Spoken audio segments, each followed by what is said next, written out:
Miami, Giancarlo Stanton hoisted his bat to the crowd after his final swing of the season, then came out for a curtain call before disappearing into a sea of dugout embraces with teammates. The Miami Marlins lost, and that was of minimal importance to those who stuck around to the end to cheer baseball's best slugger this season.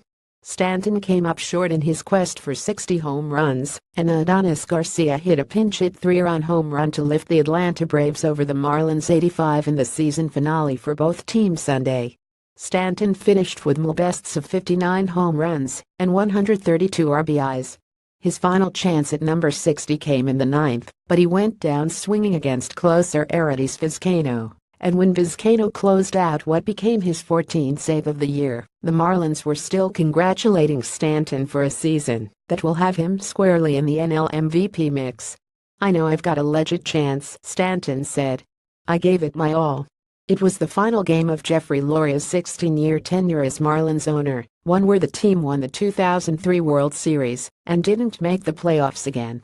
He was in attendance, as was Derek Jeter, who will assume control of the franchise this week when the $1.2 billion sale to a group led by him and Bruce Sherman is closed. Loria spent part of the game near the Marlins dugout. Jeter watched from a suite, casually eating popcorn. Kurt Suzuki also homered for the Braves, who took the lead for good with a 4-run seventh highlighted by Garcia's homer.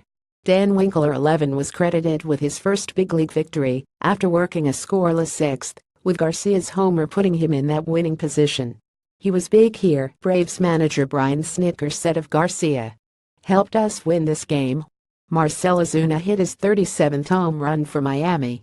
Junichi Tazai with 35 gave up 3 runs and 3 hits in that 7th inning. Miami's Ichiro Suzuki flied out in his last chance to tie John Vander Waal's MLB record for pinch hits in a season. Ichiro finished with 27, one shy of what Vander Waal did in 1995. And Marlins second baseman Dee Gordon didn't add to his stolen base total, but didn't need to either. Cincinnati's Billy Hamilton finished with 59, one fewer than what Gordon had coming into the day. The Marlins finished 77-85, down 2 wins from 2016. The Braves finished 72-90, 4 more wins than last year. Snitker now finds himself in the same situation he was when the 2016 offseason started, waiting to see if he'll be back next season. The Braves have not publicly said anything about his option for 2018. He's now $131,155 in parts of 2 seasons. "I'm kind of a little bit where I was last year, mentally," said Snitker, who has been part of the Braves organization since 1977 and has had players lobbying for his return. "Whatever the organization deems the best for this organization, that's what they should do." Marlins manager Don Mattingly unofficially took the day off, letting catcher A.J. Ellis call the shots. It's become a tradition of sorts for Mattingly, who has let veterans like Brad Osmus, Nomar Garcia-Pera and Martin Prado manage past finales. Ellis called it a pretty cool opportunity and said that he fined some teammates for arriving late. "It was fast," Ellis said. "The amount of respect I have for Donnie and all the managers I've played for, sitting there, you're juggling scenarios, you're juggling options. Give the Braves credit.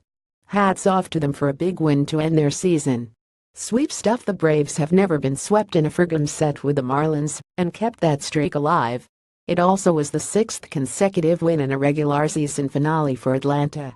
Lineup changes. The Marlins had Stanton bat leadoff, hoping to maximize his opportunities for number 60. Gordon went to the number 9 spot, and the pitcher's spot was number 8 in the lineup. Lot of runs. The Braves allowed 821 runs this season.